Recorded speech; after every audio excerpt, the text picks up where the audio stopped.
Hello everyone, welcome to NEET PG series. मैं हूं Adesh from Learno Hub, the free learning platform जहां आप पढ़ सकते हैं maths, physics, chemistry, biology absolutely for free only at learnohub.com।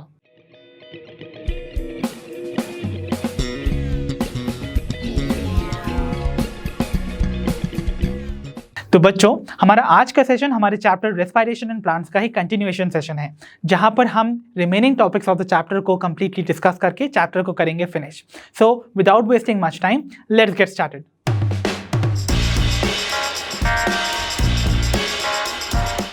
तो बच्चों, अब हम बिगिन करने जा रहे हैं with our next type of respiration which is aerobic respiration. तो बच्चों, एरोबिक वर्ड जो है वो आपको पहले ही बता देता है कि यहाँ पर ऑक्सीजन की अवेलेबिलिटी है। दैट मीन्स यहाँ पर रेस्पिरेशन ऑक्सीजन की प्रेजेंस में होगा। And let me tell you, this is the most common type of respiration. ठीक है। एंड क्योंकि यहाँ पर ऑक्सीजन अवेलेबल है for the oxidation of glucose, तो यहाँ पर ग्लूकोज कंप्लीटली ब्रेक डाउन हो जाएगा या फिर कंप्लीटली ऑक्सीडाइज होता है। That means complete oxidation of glucose molecules takes place over here in this type of respiration. तो ग्लूकोज मॉलिक्यूल को हम कैसे रिप्रेजेंट करते हैं बच्चों? As C6H12O6। तो मैंने आपको बताया था ऑक्सीडेशन का, कंप्लीट ऑक्सीडेशन का लिटरल सेंस क्या है when we talk about glucose? Complete hydrogen atoms का रिमूवल। तो ये 12 के 12 हाइड्रोजन एटम्स जो हैं they are going to be removed and complete oxidation के बाद आपको फॉर्मेशन नजर आएगा ऑफ कार्बन डाइऑक्साइड मॉलिक्यूल। तो जितने भी 6 आपके कार्बन एटम्स थे यहां पर, they are going to be released as 6 carbon dioxide molecules. Fine, ये आपको याद रखना है। और जो एनर्जी का फॉर्मेशन होगा इस टाइप की रेस्पिरेशन में, वो भी हायर होगा देन दी एनारोबिक रेस्पिरेशन। तो यहां पर टोटल 38 ATPs का फॉर्मेशन नजर आता है eight the end of aerobic respiration. और एनारोबिक में कितने बनते थे ATP? Only 2 ATPs। So remember, देखिए कितना ह्यूज डिफरेंस है एनर्जी का। तो यहां पर energy release would be tremendous when compared to the anaerobic respiration. और बात की जाए अगर अकरेंस की, तो एरोबिक रेस्पिरेशन की जो साइट है किसी भी सेल के अंदर, that is going to be a cell organelle which is called mitochondria. तो माइटोकॉन्ड्रिया, जिसे हम power house of the cell भी बुलाते हैं, ये पावर हाउस इसीलिए कहलाया जाता है बिकॉज यहां पर एनर्जी रिलीज होती है with the complete oxidation of glucose molecule. तो यहां पर ऑक्सीजन के प्रेजेंस में ये कंडीशन अराइज होने वाली है, जहां पर ऑब्वियसली ग्लूकोज कंप्लीटली ऑक्सीडाइज होगा टू रिलीज एनर्जी। तो site of occurrence is going to be mitochondria. Okay. And जो एरोबिक रेस्पिरेशन है, that is going to involve series of steps. कितने स्टेप्स? आप कह सकते हैं 5 इवेंट्स। कौन कौन से? पहला जो स्टेप होता है that is going to be glycolysis, जो कि पहले ही हमने पढ़ लिया है। सो आपने देखा था ना, पहले स्टेप में ग्लाइकोलाइसिस में क्या होता है? ग्लूकोज पार्शियली ऑक्सीडाइज हो जाता है या ब्रोकन डाउन हो जाता है इनटू पायरुविक एसिड। तो 2 molecules of pyruvic acid form हो जाते हैं। नाउ लेटर ऑन उस पायरुविक एसिड के साथ सर्टेन ये 4 इवेंट्स आपको देखने को मिलेंगे। तो next step would be called oxidative decarboxylation. आप देखेंगे अभी आगे क्या होता है इस प्रोसेस में। Then followed by Krebs cycle. तो क्रेब्स साइकिल उसके बाद अकर करेगा एंड क्रेब्स साइकिल के बाद 2 इवेंट एक साथ अकर करते हैं, एक साथ कपल्ड होते हैं। तो वो 4th and 5th event is going to be electron transport system and 5th event is going to be oxidative phosphorylation. Right. तो ये 5 इवेंट्स के फॉलो होने के बाद एनर्जी का रिलीज आपको देखने को मिलेगा ड्यूरिंग द एरोबिक रेस्पिरेशन। तो सेल ऑर्गेनल इन्वॉल्व है माइटोकॉन्ड्रिया। तो आपने देखा कैसे ग्लूकोज ग्लाइकोलाइसिस के बाद पायरुवेट बनाता है, जहां पर ATP सिंथेसाइज हुए थे ना। तो पायरुवेट के फॉर्मेशन के टाइम पे भी ATPs बने थे, नेट 2 ATPs। देन ये पायरुवेट कन्वर्ट होने वाला है आगे की स्टेप्स में into a compound called acetyl coenzyme A। ये एसिटाइल कोएंजाइम A फर्दर आपके माइटोकॉन्ड्रिया के मैट्रिक्स में अंडरगो करेगा एक साइकिल जिसे हम कहते हैं Krebs cycle. And Krebs cycle के बाद आप देखें क्रेब्स साइकिल में कार्बन डाइऑक्साइड रिलीज होगी और ATP मॉलिक्यूल अगेन फॉर्म होंगे। फाइन। एंड नाउ यहां पर कुछ आप कह सकते हो रिड्यूसिंग पावर्स प्रेजेंट होती हैं या फिर रिलीज होती हैं, जो कि इलेक्ट्रॉन ट्रांसपोर्ट चेन में अपने इलेक्ट्रॉन्स को रिलीज करती हैं। और उन इलेक्ट्रॉन के ट्रांसफर में during the electron transport chain आप देखोगे एनर्जी का अगेन फॉर्मेशन देखने को मिलेगा और साथ ही साथ मेटाबॉलिक वाटर का फॉर्मेशन नजर आता है। So this was just an introduction to the process of aerobic respiration. तो आइए बच्चों, अब हम एरोबिक रेस्पिरेशन के स्टेप्स को डिटेल में कवर करते हैं। तो जो पहला स्टेप है एरोबिक रेस्पिरेशन का, वो तो कॉमन था between aerobic and anaerobic respiration, जो कि था द ग्लाइकोलाइसिस प्रोसेस, जिसको हम पहले कवर कर चुके हैं, राइट। अब हम डायरेक्टली मूव ऑन करेंगे to our second step of the aerobic respiration, which is oxidative decarboxylation. देखिए नाम में ही बहुत कुछ मेंशन है, नाम ही बता रहा है यहाँ पर ऑक्सीडेशन होने वाला है और डीकार्बोक्सिलेशन होने वाला है। फाइन, तो चलिए देखते हैं इसको हम कैसे समझेंगे। तो first important thing that you should remember, oxidative decarboxylation को हम लिंक रिएक्शन बुलाते हैं। लिंक रिएक्शन किसके बीच में? Between two reactions. तो ऑक्सीडेटिव डीकार्बोक्सिलेशन से पहले कौन सी रिएक्शन होती थी? ग्लाइकोलाइसिस। और उसके बाद कौन सी होती है थर्ड स्टेप में? Krebs cycle. तो ये ग्लाइकोलाइसिस और क्रेब्स साइकिल के बीच की लिंक रिएक्शन है। तो अगर ग्लाइकोलाइसिस के बाद बने प्रोडक्ट को क्रेब्स साइकिल में एंटर करना है तो उसको ऑक्सीडेटिव डीकार्बोक्सिलेशन अंडरगो करना पड़ेगा, राइट। इसीलिए इसको हम लिंक रिएक्शन कहते हैं, बिकॉज ये लिंक करता है ग्लाइकोलाइसिस को with the Krebs cycle. Fine, okay. और ये कहां आकर करता है? ऑब्वियसली माइटोकॉन्ड्रिया के मैट्रिक्स में, ठीक है। तो माइटोकॉन्ड्रियल मैट्रिक्स में आपको ऑक्सीडेटिव डीकार्बोक्सिलेशन आकर करता हुआ नजर आएगा। और यहां पर जो एंजाइम रिस्पॉन्सिबल होता है दैट इज पायरुवेट डीहाइड्रोजिनेज। तो pyruvate dehydrogenase, because oxidation undergo कर रहा है ना भाई, हाइड्रोजन लेकर जाने वाला है फ्रॉम द सबस्ट्रेट। तो सबस्ट्रेट जो बना था आफ्टर ग्लाइकोलाइसिस वो था पायरुवेट और पायरुविक एसिड। अब उस पायरुविक एसिड का ऑक्सीडेटिव डीकार्बोक्सिलेशन होगा। तो इसका मतलब ऑक्सीडेशन करवाने के लिए you have to have the dehydrogenase enzyme ना, क्योंकि वही तो हाइड्रोजन लेकर जाएगा फ्रॉम पायरुवेट। तो देखिए आपको पता है ग्लाइकोलाइसिस के एंड में पायरुविक एसिड फॉर्म हुआ था, जो कि क्या था? एक 3 कार्बन कंपाउंड था, इजंट इट? तो एक 3 carbon compound pyruvic acid form हुआ। तो अगर हम अपने नाम से ही इन रिएक्शंस को कंप्लीट करवाएं ऑक्सीडेटिव डीकार्बोक्सिलेशन से, तो आप जानते हैं ऑक्सीडेशन का मतलब यहां पर कैसे होगा। You have to understand one thing कि ऑक्सीडेशन का टर्म यहां पर रिमूवल ऑफ हाइड्रोजन है। सो यहां पर हाइड्रोजन रिमूव हो जाएगा और उस हाइड्रोजन का रिमूवल किसके थ्रू होगा? तो NAD प्लस एक hydrogen from this pyruvic acid लेकर NADH में रिड्यूस हो जाएगा। तो देखिए NAD प्लस जो है वो रिड्यूस हो गया इनटू NADH, ठीक है। फर्स्ट स्टेप ऑक्सीडेशन हो गया। अब आता है डीकार्बोक्सिलेशन, मतलब removal of carbon in the form of carbon dioxide. तो यहां पर एक कार्बन डाइऑक्साइड मॉलिक्यूल जो है वो रिलीज हो गया, ठीक है। तो कार्बन डाइऑक्साइड मॉलिक्यूल भी रिलीज हो गया, ओके।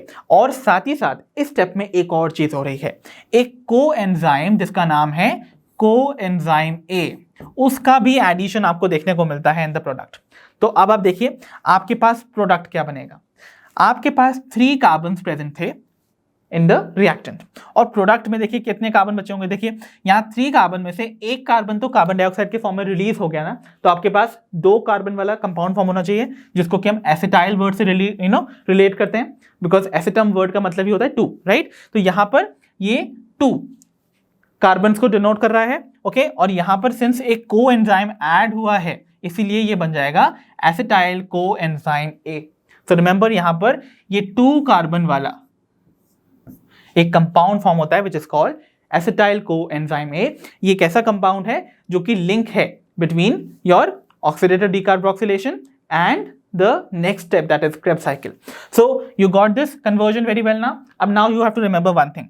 आपको पता है ग्लाइकोलाइसिस के टाइम पे 2 पायरुविक एसिड फॉर्म होते थे, राइट। तो इसका मतलब जो प्रोडक्ट्स यहां पर बनेंगे वो 2 बार बनेंगे ना, क्योंकि देखिए यहां पर 2 पायरुविक एसिड जब ऑक्सीडेटिव डीकार्बोक्सिलेशन अंडरगो करेंगे तो भाई 2 कोएंजाइम ए भी ऐड हो रहे होंगे, है ना, 2 NAD प्लस 2 NADH में रिड्यूस भी हो रहे होंगे और 2 कार्बन डाइऑक्साइड भी रिलीज हो रही होगी, और जो एसिटाइल कोएंजाइम ए फॉर्म हुआ वो भी 2 ही होंगे इन नंबर, राइट। तो इसका मतलब अब आप यहां देखिए यहां पर ऑक्सीडेटिव डीकार्बोक्सिलेशन में भी 2 NADH का फॉर्मेशन आपको देखने को मिला है। So I hope you got this concept of oxidative decarboxylation very clear. तो चलिए बच्चों अब हम मूव करते हैं towards our third step of the aerobic respiration which is the Krebs cycle. So Krebs cycle बच्चों, या फिर इसको हम ट्राई कार्बोक्सिलिक एसिड साइकिल या सिंपली TCA साइकिल भी बुलाते हैं। TCA stand for tricarboxylic acid, right. तो ट्राई कार्बोक्सिलिक एसिड साइकिल या क्रेब्स साइकिल हम इसको क्यों बुलाते हैं, let us try to get into the details. So Krebs cycle हम इसलिए बुलाते हैं भाई क्योंकि ये जो नाम क्रेब है this is named after its discoverer. तो ये जो क्रेब है this is going to be the name of the discoverer of this pathway which is Hans Krebs. तो हंस क्रेब जो थे इन्होंने इस पाथवे के सारे स्कीम को आपके सामने प्रेजेंट किया है, इसीलिए इसके डिस्कवरर यानी कि हंस क्रेब के नाम पर इसका नाम पड़ा क्रेब साइकिल। फाइन। और इसको ट्राई कार्बोक्सिलिक एसिड साइकिल क्यों बुलाते हैं, बिकॉज जो फर्स्ट स्टेबल प्रोडक्ट फॉर्म होता है उसके पास 3 कार्बोक्सिल ग्रुप्स प्रेजेंट हैं। ट्राई कार्बोक्सिलिक मतलब 3 कार्बोक्सिल ग्रुप वाला एसिड फॉर्म होगा as the first stable product of this particular type of cycle. ठीक है। एंड ये रिएक्शन कंटिन्यू या बिगिन होती कैसे है, तो याद है हमने पिछले स्टेप में ऑक्सीडेटिव डीकार्बोक्सिलेशन के टाइम पर एक कंपाउंड फॉर्म किया था विच वाज एसिटाइल कोएंजाइम जो कि एक 2 कार्बन कंपाउंड है। अब ये 2 कार्बन कंपाउंड माइटोकॉन्ड्रियल मैट्रिक्स में प्रेजेंट ऑक्सैलो एसिटिक एसिड नाम के ऑर्गेनिक एसिड के साथ कंडेंस कर जाएगा। कंडेंस करने के बाद वो फॉर्म करेगा सिट्रिक एसिड, राइट। तो देखिए एसिटाइल कोएंजाइम है जो कि 2 कार्बन कंपाउंड था, वो कंडेंस करेगा ऑक्सैलो एसिटिक एसिड के साथ जो कि एक 4 कार्बन कंपाउंड था। तो इसका मतलब जो रिजल्टेंट प्रोडक्ट होगा after this condensation reaction should be a 6 carbon compound ना, जो कि होगा सिट्रिक एसिड। सो सिट्रिक एसिड एक 6 कार्बन कंपाउंड है जिसमें 3 कार्बोक्सिल ग्रुप्स प्रेजेंट हैं। So that is why it is called tricarboxylic acid cycle. Fine. तो बच्चों अब हम बिगिन करने जा रहे हैं with the graphical representation of the Krebs cycle. तो क्रेब्स साइकिल जो कि है the third step of the aerobic respiration, उसको हम बिगिन करें उससे पहले let us recall what we have studied so far regarding the aerobic respiration. तो एरोबिक रेस्पिरेशन के हमने थर्ड स्टेप पे हम पहुंच चुके हैं, that is Krebs cycle. First step क्या था, ग्लाइकोलाइसिस, जिसमें कि ग्लूकोज जो कि 6 कार्बन शुगर है वो ब्रेक हो जाती है इनटू पायरुविक एसिड जो कि क्या है भाई एक 3 कार्बन एसिड है, ऑर्गेनिक एसिड, राइट। सो 3 कार्बन कंपाउंड में ब्रेक हो गया तो ऑब्वियसली यहाँ पर 2 मॉलिक्यूल फॉर्म होते थे ना, 2 molecule of pyruvic acid. Now ये पायरुविक एसिड अंडरगो करता है the second step of the aerobic respiration which is oxidative decarboxylation.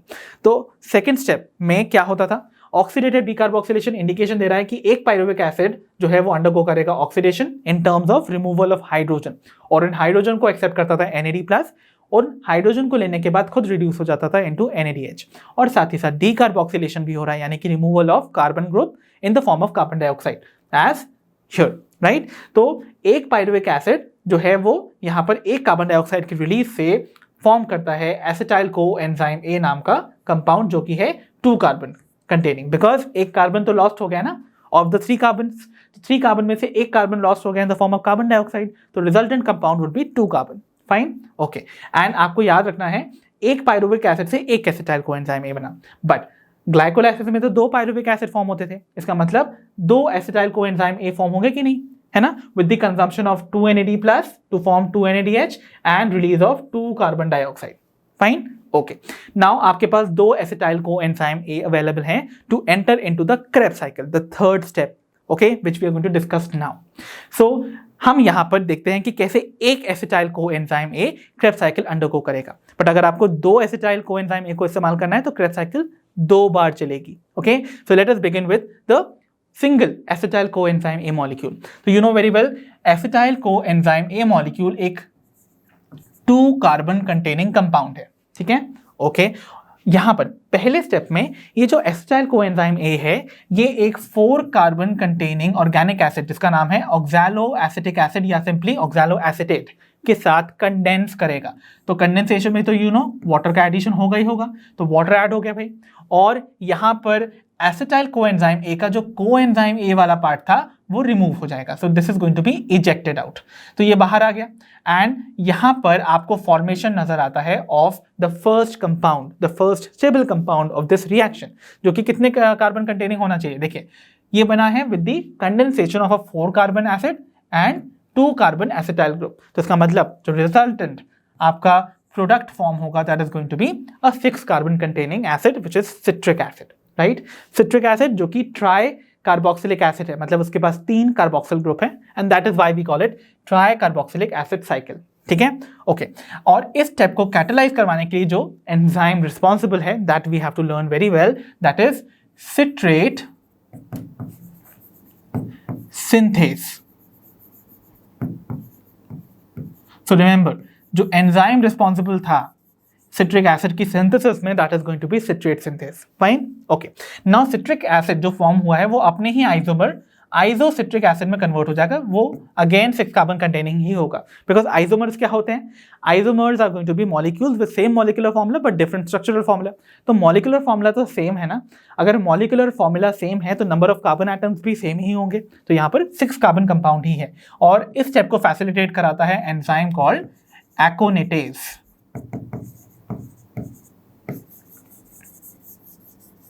ठीक है, now you got this, okay. Then we have our next step. Next step में जो isocitric acid form हुआ था 6 carbon containing, ये undergo करने वाला है 2 स्टेप्स में द ऑक्सीडेटिव डीकार्बोक्सिलेशन। देखिए कैसे।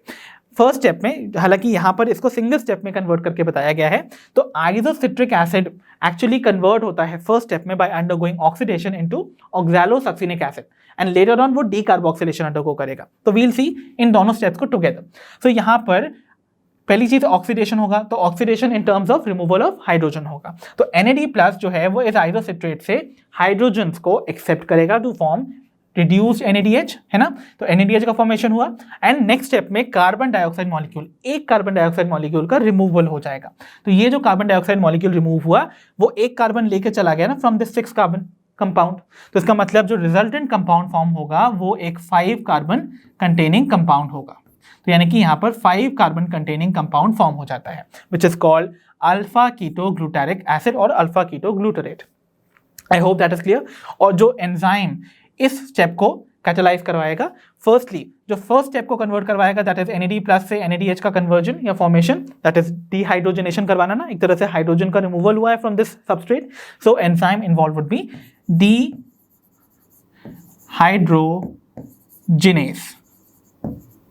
फाइन, एंड सेकेंड स्टेप में ऑब्वियसली कार्बन डाइऑक्साइड का रिमूवल भी हुआ है, तो एंजाइम यहां पर सेकेंडली जो इन्वॉल्व होगा that is going to be decarboxylase as well. ठीक है, ओके। नाउ ये जो अल्फा कीटो ग्लूटारेट बना या अल्फा कीटो ग्लूटारिक एसिड बना, ये अगेन ऑक्सीडेटेड डीकार्बोक्सिलेशन अंडरगो करेगा। मतलब अगेन एक NAD+ इससे एक हाइड्रोजन लेके NADH में रिड्यूस हो जाएगा और एक कार्बन डाइऑक्साइड मॉलिक्यूल को रिलीज कर देगा। सो यहां पर भी डीहाइड्रोजनेशन हुआ ही है, और साथ ही साथ यहां पर देखिए एक कोएंजाइम A का भी एडिशन हो रहा है। ओके, तो यहां पर जो प्रोडक्ट फॉर्म होगा वो पहली चीज तो एक कार्बन लेस होगा ना, क्योंकि इस 5 कार्बन वाले एसिड से एक कार्बन का रिमूवल हो गया है इन the form of carbon dioxide, और रिजल्टेंट जो कंपाउंड बनेगा वो एक 4 कार्बन कंपाउंड होगा, और उसमें कोएंजाइम एडेड है, तो इसका मतलब वो 4 कार्बन कंपाउंड कहलाएगा सक्सिनाइल कोएंजाइम A। और जो एंजाइम यहां पर इन्वॉल्व होगा, this enzyme would be called succinyl coenzyme A synthase. Okay, तो सक्सिनाइल कोएंजाइम A सिंथेज नाम का एंजाइम जो है वो सक्सिनाइल कोएंजाइम A का फॉर्मेशन करवाएगा by the oxidative decarboxylation of alpha keto glutarate and addition of coenzyme A। Now what is going to happen in the next step. अब जो next step है, this is going to be a very very important step. देखिए यहां क्या होने वाला है, succinyl coenzyme A अपना कोएंजाइम A को रिलीज कर देगा। तो सक्सिनाइल कोएंजाइम A जो कि 4 कार्बन कंपाउंड था, कोएंजाइम A को रिलीज कर देगा, तो वो कन्वर्ट हो जाएगा इनटू सक्सिनिक एसिड और सक्सिनेट। ठीक है, तो यहां पर जो कोएंजाइम A पिछले स्टेप में ऐड हुआ था वो रिलीज हो गया। अब आपको याद रखना है, कोएंजाइम A के रिमूवल पे एनर्जी रिलीज होती है, और इस एनर्जी का इस्तेमाल किया जाता है to add an inorganic phosphate to GDP। तो देखिए एनर्जी रिलीज हुई when coenzyme A is released, तो एनर्जी रिलीज पे यहां पर क्या होने वाला है, एक इनऑर्गेनिक फॉस्फेट ऐड हो जाएगा टू द GTP मॉलिक्यूल, और GTP मॉलिक्यूल जब इनऑर्गेनिक फॉस्फेट से ऐड होगा तो फॉर्म होगा GTP मॉलिक्यूल का, दैट इज गुआनोसिन ट्राइफॉस्फेट, जो कि आपका एनालॉगस माना जाता है to the ATP molecule, because guanosine is basically a nucleoside, है ना, ऑफ योर ग्वानिन न्यूक्लियोटाइड, और जो ATP है दैट इज एडिनोसिन ट्राइफॉस्फेट, वो न्यूक्लियोसाइड माना जाता है of adenine nucleotide, and adenine and guanine both are going to be the purines ना, वो प्यूरिन्स नाइट्रोजनस बेसिस होते हैं, तो इसका मतलब they are going to be analogous. तो जो जीटीपी यहां पर सिंथेसाइज हुआ वो डायरेक्टली क्या करने वाला है, अपना फॉस्फेट ग्रुप को रिलीज करेगा और फॉस्फेट ग्रुप को एक्सेप्ट इस बार करेगा एडीपी। तो एडीपी ने जीटीपी से उसका फॉस्फेट लिया और उस एडिशन के बाद एडीपी फॉस्फेट ग्रुप को लेकर कन्वर्ट हो जाता है into ATP, the energy currency of the cell. तो इस स्टेप में आपने देखा क्या, सक्सिनाइल कोएंजाइम ए के कन्वर्जन के दौरान जब कोएंजाइम ए रिलीज हुआ तो रिलीज हुई एनर्जी, और उस एनर्जी बेसिकली वो एनर्जी कहां से आ रही है, फ्रॉम द सबस्ट्रेट जिससे कि रिएक्शन स्टार्ट हुई थी सक्सिनाइल कोएंजाइम ए से। तो सबस्ट्रेट से एनर्जी जो रिलीज हुई उसका इस्तेमाल किया गया for the addition of inorganic phosphate, है ना। तो addition of phosphate group is what, phosphorylation. तो इस टाइप के रिएक्शन को, इस टाइप के फॉस्फोराइलेशन को हम कहते हैं सबस्ट्रेट लेवल फॉस्फोराइलेशन, बिकॉज यहां पर सबस्ट्रेट की एनर्जी, डायरेक्ट एनर्जी का इस्तेमाल किया जाता है to add an inorganic phosphate to the GTP molecule.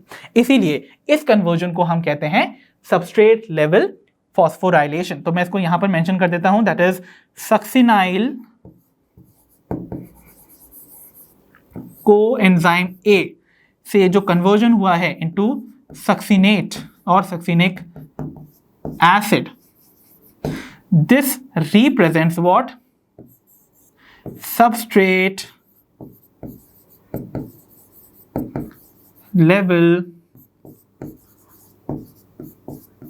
Phosphorylation. Okay, so remember this thing very well, ये बहुत इंपॉर्टेंट कॉन्सेप्ट है।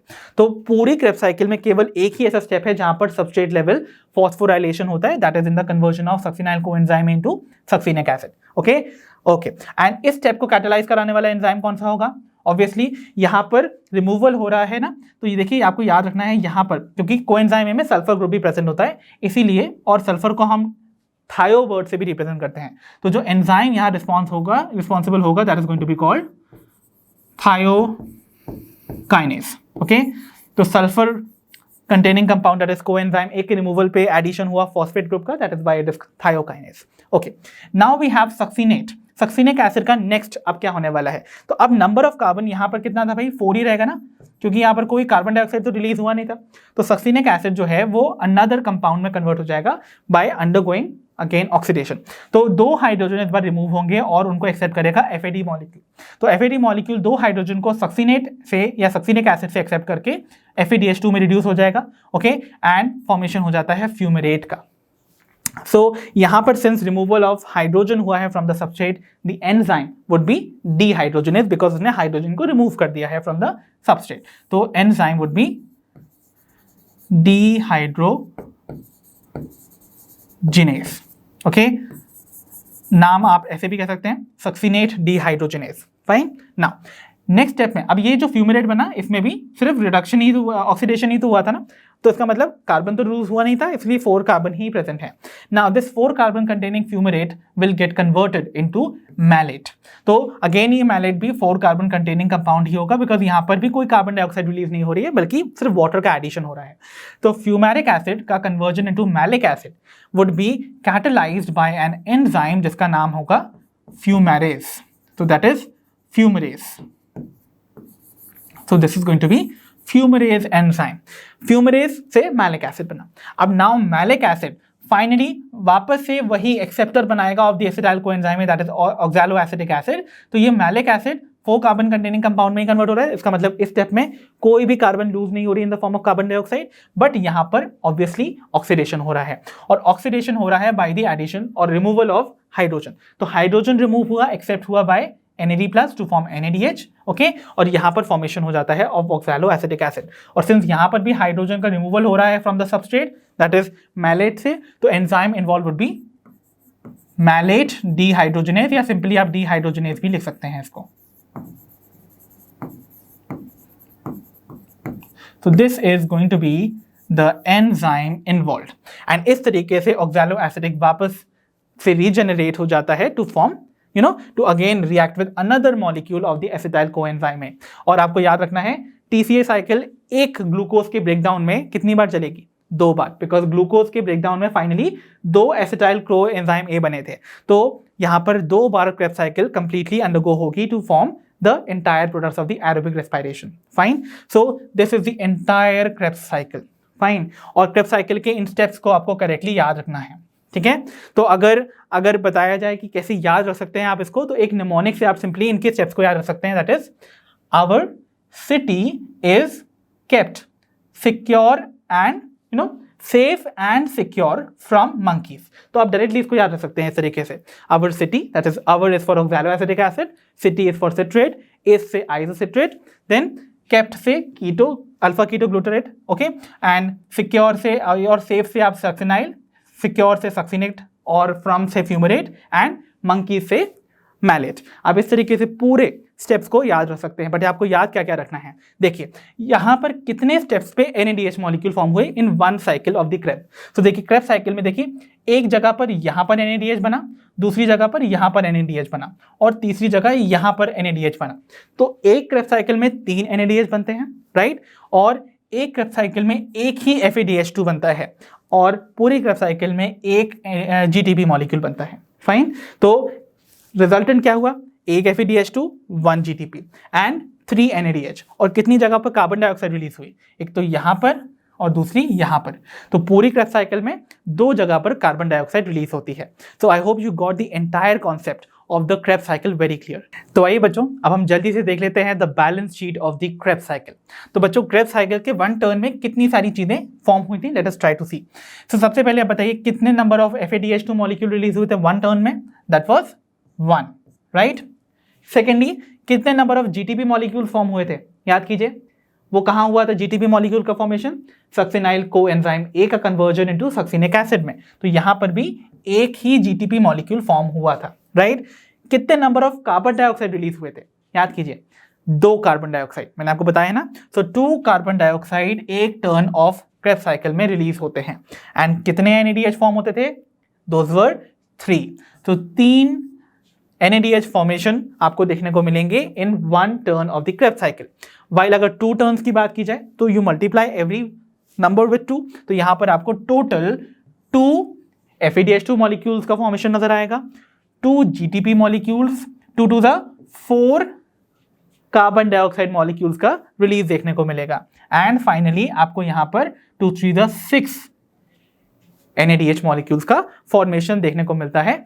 वाइल जब 2 सिट्रिक एसिड साइकिल या फिर आप कह सकते हो द ट्राइकार्बोक्सिलिक एसिड साइकिल या क्रेब साइकिल अकर करती हैं in the complete breakdown of 1 glucose molecule, right. तो चलिए बच्चों, अब हम बिगिन करने जा रहे हैं with our 4th step of the aerobic respiration which is the electron transport system, जो कि कपल्ड होता है with the 5th step that is oxidative phosphorylation. तो इन दोनों स्टेप्स को हम एक साथ ही कवर करने वाले हैं, राइट. सो बच्चों, हमने अभी तक अपने 3rd स्टेप के एंड में यानी कि क्रेब साइकिल के एंड में देखा था कि कैसे वहां पर एक GTP मॉलिक्यूल फॉर्म होता था, राइट, एक FADH2 और 3 NADH मॉलिक्यूल्स फॉर्म होते थे, राइट. तो ये 3 मॉलिक्यूल्स आपको फॉर्म होते हुए नजर आते थे. अब जो एक GTP मॉलिक्यूल वहां फॉर्म होता था वो तो वहीं पर इस्तेमाल कर लिया जाता था to form our energy currency, जो कि ATP मॉलिक्यूल होता था. तो GTP से तो ATP वहीं पर बना लिया जाता था. But what about FADH2 and NADH molecule? उनसे हम ATP कैसे बनाएंगे, राइट. तो ये जो FADH2 और NADH मॉलिक्यूल्स फॉर्म होते हैं ना, they are like our monetary cheques, right, जिनको कि हमें एनकैश करवाना पड़ता है हमारी करेंसी में. जब आपको कभी चेक मिलता है तो आप जाके उसको बैंक में एनकैश करवाते हैं ना हमारी करेंसी में. सिमिलरली जो NADH और FADH2 मॉलिक्यूल्स फॉर्म होते हैं at the end of the crab cycle and as well as आपको NADH मॉलिक्यूल तो ग्लाइकोलाइसिस में भी देखने को मिलते थे ना. तो इन दोनों मॉलिक्यूल्स को हमें हमारी एनर्जी करेंसी में एनकैश करवाना पड़ता है, दैट इज ATP मॉलिक्यूल बनाने में इस्तेमाल करना होता है, राइट. तो देखिए, जो एनर्जी स्टोर होती है ना इन दोनों मॉलिक्यूल्स में, उनको हम यूटिलाइज कर सकते हैं टू फॉर्म दैट ATP. और उसके लिए आपको इन मॉलिक्यूल्स का करना होगा ऑक्सीडेशन, ठीक है. तो ऑक्सीडेशन क्या मतलब होता है? यहां पर oxidation in terms of removal of hydrogen ions भी होगा और साथ ही साथ इलेक्ट्रॉन्स भी होगा. तो मतलब हाइड्रोजन इलेक्ट्रॉन दोनों का रिमूवल होगा, isn't it? और जो इलेक्ट्रॉन रिलीज किए जाएंगे during their oxidation of these 2 molecules, वो एंटर कर जाते हैं into the electron transport system, ठीक है. तो हमारे 4th स्टेप में वो जो इलेक्ट्रॉन्स हैं they are going to enter. Okay, so ये बेसिक सा एक आइडिया आप अभी से ले लीजिए। नाउ अगर हम बात करें कि एक इलेक्ट्रॉन ट्रांसपोर्ट सिस्टम को हम डिफाइन कैसे करते हैं, क्या होता है एक इलेक्ट्रॉन ट्रांसपोर्ट सिस्टम, तो इलेक्ट्रॉन ट्रांसपोर्ट सिस्टम एक ऐसा मेटाबॉलिक पाथवे है जिसके थ्रू इलेक्ट्रॉन्स पास करते हैं from one carrier to another. ठीक है, तो एक कैरियर से दूसरे कैरियर तक इलेक्ट्रॉन का मूवमेंट जो आपको देखने को मिलता है थ्रू सीरीज ऑफ कॉम्प्लेक्सेस, उसी को हम कहते हैं the electron transport system. Fine, okay. और जो इलेक्ट्रॉन होता है ईटीएस में, वो फाइनली एक्सेप्ट कौन करता है, कौन करता होगा, इमेजिन कीजिए, ऑब्वियसली द ऑक्सीजन मॉलिक्यूल। ठीक है, तो देखिए यहां पर क्या होने वाला है, आपको पता है ना, हम एरोबिक रेस्पिरेशन की बात कर रहे हैं, तो हमने स्टार्टिंग के जो 3 स्टेप्स देखे थे, कौन कौन से देखे थे, ग्लाइकोलाइसिस, ऑक्सीडेटिव डीकार्बोक्सिलेशन और तीसरा क्रेब्स साइकिल। इन तीनों ही स्टेप्स में हमने कहीं पर भी ऑक्सीजन का इस्तेमाल होते हुए नहीं देखा, although we were studying aerobic respiration जिसमें ऑक्सीजन इन्वॉल्व होती है, बट ऑक्सीजन का रोल तो कहीं तक आया नहीं ना अभी तक। तो उस ऑक्सीजन का इस्तेमाल यहां इस इलेक्ट्रॉन ट्रांसपोर्ट सिस्टम में आपको देखने को मिलेगा। तो जो ऑक्सीजन है ना, वो आखिर में जाके जो इलेक्ट्रॉन ट्रैवल कर रहा है उन इलेक्ट्रॉन ट्रांसपोर्ट सिस्टम के थ्रू, उसको फाइनली एक्सेप्ट करती है, और ऑक्सीजन जब उसको एक्सेप्ट करेगी साथ ही साथ कंबाइन करती है विद द प्रोटॉन्स और फॉर्म कर देती है द वाटर मॉलिक्यूल, जिसे हम मेटाबॉलिक वाटर भी बुलाते हैं। When we'll see and consider, जब हम इसको पूरी तरह से स्टडी करने वाले हैं ड्यूरिंग इट्स मैकेनिज्म। ओके, और फाइनली अगर बात की जाए साइट ऑफ अकरेंस की, तो ये जो इलेक्ट्रॉन ट्रांसपोर्ट सिस्टम है ये अकर कहाँ करता है, सो ये अकर करता है इन दी इनर माइटोकॉन्ड्रियल मेम्ब्रेन। तो अगर आप एक माइटोकॉन्ड्रिया को जानते हैं तो आप जानते हैं माइटोकॉन्ड्रिया एक डबल मेम्ब्रेनस सेल ऑर्गेनल है, इजंट इट। ये क्या होती है इसकी आउटर मेम्ब्रेन। फाइन, जो इनर मेम्ब्रेन होती थी इसकी, देखिए ये वाली इनर मेम्ब्रेन, ये इनर मेम्ब्रेन जो है वो ऐसे सेवरल इन फोल्डिंग्स में आपको देखने को मिलती है ना, और वो in foldings of the inner membrane कहलाते थे द क्रिस्टा ना। तो यहां पर ये दिखा रहा है आपकी इनर मेम्ब्रेन, और देखिए आउटर और इनर मेम्ब्रेन के बीच में ये स्पेस खाली है, this space is going to be called the inter membrane space. ठीक है, तो मतलब इंटर का मतलब तो हम जानते हैं ना बिटवीन दीज टू मेम्ब्रेन जो स्पेस प्रेजेंट है that is called inter membrane space. तो देखिए अगर मैं आपको ये वाला सा जो पोर्शन है इसको एनलार्ज करके दिखाऊं तो देखिए आपको कुछ ऐसा देखने को मिलेगा। तो देखिए यहां पर आपको देखने को मिल रही है दी आउटर मेम्ब्रेन, देखिए ये आउटर मेम्ब्रेन जा रही है, तो मैं यहां पर मेंशन भी कर देता हूं this is the outer membrane. Fine, और यहां पर देखिए बीच की जो स्पेस खाली पड़ी है that is the inter membrane space. Fine, और देखिए ये जो इनर मेम्ब्रेन है वो आपको कुछ ऐसी नजर आ रही है, राइट। तो ये इनर मेम्ब्रेन की देखिए इन फोल्डिंग दिखाई दे रही हैं in the form of cristae. Fine, so इस तरीके से आप देखोगे यहां इनर मेम्ब्रेन पे जो इलेक्ट्रॉन ट्रांसपोर्ट सिस्टम में इन्वॉल्व प्रोटीन कॉम्प्लेक्सेस होते हैं वो यहां प्रेजेंट होंगे लाइन से। देखिए तो यहां पर ये जो आपको ब्लू कलर के कॉम्प्लेक्स देखने को मिल रहे हैं, these are going to represent the complexes involved in the ETC और the electron transport chain और system। फाइन, और आप जानते हैं इस इनर मेम्ब्रेन के अंदर क्या प्रेजेंट है, द स्पेस जहां पर इन्वॉल्व होते हैं दी एंजाइम जो कि क्रेब्स साइकिल में पार्टिसिपेट करते थे ना, तो ये वाली जो स्पेस है this is going to represent the matrix. तो इनर मेम्ब्रेन के अंदर की तरफ क्या प्रेजेंट होगा, the matrix. So that means this is going to be the matrix जहां पर आपकी citric acid cycle that is the Krebs cycle चलती है। सो आई होप आपको साइट समझ आ गई है कि इलेक्ट्रॉन ट्रांसपोर्ट सिस्टम में इन्वॉल्व जो कॉम्प्लेक्सेस हैं वो कहां प्रेजेंट होंगे, on the inner membrane of the mitochondria. So inner membrane में प्रेजेंट होगी ये कॉम्प्लेक्सेस जहां पर ये प्रोसेस अकर करने वाली है। So I hope you got the basic introduction to these two type of processes. तो आइए बच्चों अब हम डिस्कस करने जा रहे हैं the various components of the electron transport system and the oxidative phosphorylation. तो सिंस आप जानते हैं ये दोनों प्रोसेसेस जो हैं वो एक साथ कपल्ड हैं, इसका मतलब ये दोनों साइमल्टेनियसली अकर करती हैं। सो इन टोटलिटी हमको इन दोनों प्रोसेस को अकर करवाने के लिए रिक्वायर्ड होते हैं 5 कॉम्प्लेक्सेस। फाइन, और इन 5 में से जो फर्स्ट 4 कॉम्प्लेक्सेस हैं वो पार्टिसिपेट करेंगे in the electron transport system और द ईटीएस। जो 5th कॉम्प्लेक्स होगा that is going to participate in the oxidative phosphorylation, ये आप याद रखिए। ठीक है, अब हम देखते हैं उन 5 कॉम्प्लेक्सेस की पोजीशन को। तो ये जो 5 कॉम्प्लेक्सेस आपको देखने को मिल रहे हैं ये एम्बेडेड होते हैं in the inner mitochondrial membrane. So this is going to be the inner mitochondrial membrane. Fine. और अगर ये इनर माइटोकॉन्ड्रियल मेम्ब्रेन है तो इसके बाहर वाली स्पेस क्या कहलाती थी? It was the inter membrane space. Fine. और अंदर की तरफ जो स्पेस होती थी जहां पर आपके क्रेब्स साइकिल के एंजाइम्स प्रेजेंट होते थे, we used to call it the matrix. तो यहां नीचे की तरफ मैट्रिक्स है, ऊपर की स्पेस जो है that is going to be inter membrane space. Okay okay. तो अब आपको यहां पर ये कॉम्प्लेक्सेस पोजीशन नजर आते हैं. आइए देखते हैं इन सारे कॉम्प्लेक्सेस को. तो पहला जो कॉम्प्लेक्स है, ये जो कॉम्प्लेक्स है that is complex 1, that is going to be named as NADH dehydrogenase. ठीक है, NADH जिससे हमें ATP बनाना है, हमारा पहला सबस्ट्रेट है ना.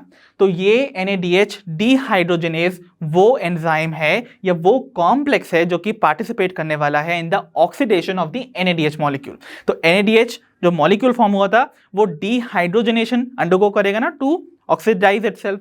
तो उस पर्टिकुलर प्रोसेस में जो एंजाइम कॉम्प्लेक्स पार्टिसिपेट करेगा that is going to be NADH dehydrogenase. Fine. और इस कॉम्प्लेक्स के आपको दो कंपोनेंट्स देखने को मिलते हैं. One is FMN that is फ्लैविन mononucleotide, and second जो इसका कंपोनेंट होता है that is iron sulphur clusters. ठीक है, तो यहां पर आपको इसके दो कंपोनेंट्स देखने को मिलते हैं ऑफ द कॉम्प्लेक्स 1.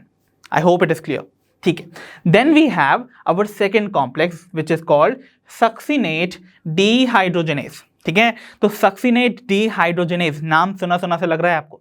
यही एंजाइम हमने पढ़ा है इन अवर क्रेब्स साइकिल.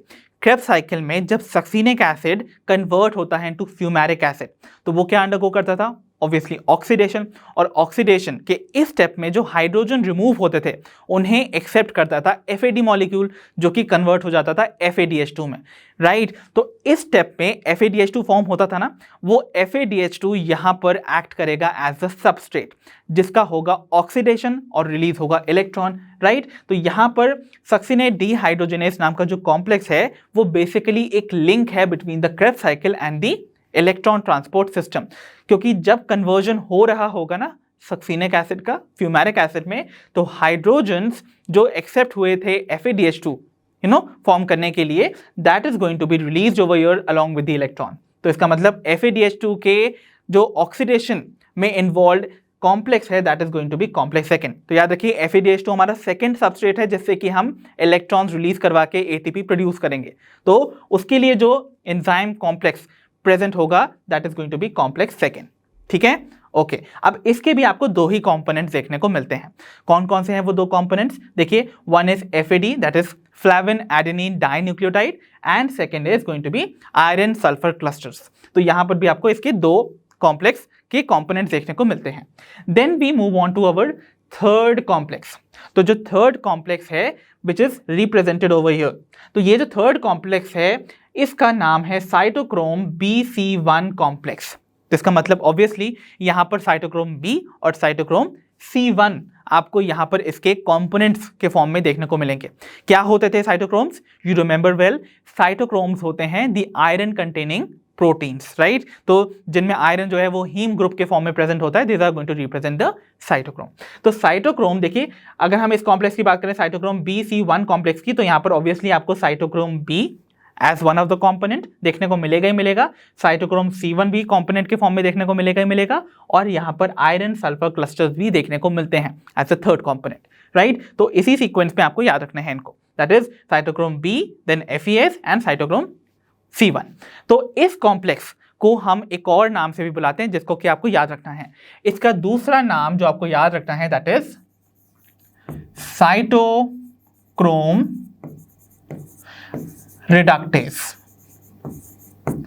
तो इस बात को आप याद रखिएगा, इसको हम साइटोक्रोम रिडक्टेस भी बुलाते हैं कॉम्प्लेक्स नंबर 3 को. When we move on to our fourth complex that is cytochrome A3 complex. तो ये हमारा फोर्थ कॉम्प्लेक्स है.